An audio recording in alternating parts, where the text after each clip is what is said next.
Dobrodošli u kanal Kornelija priče. Ljeto je gospodnje 2021. Mjesec listopad.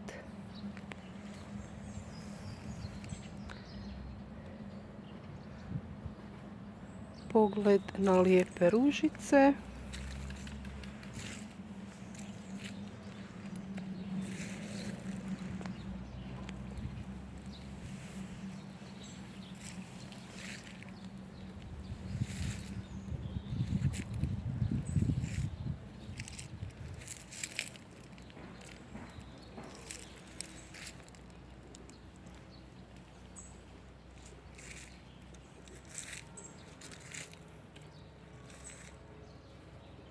Do sljedećeg susreta.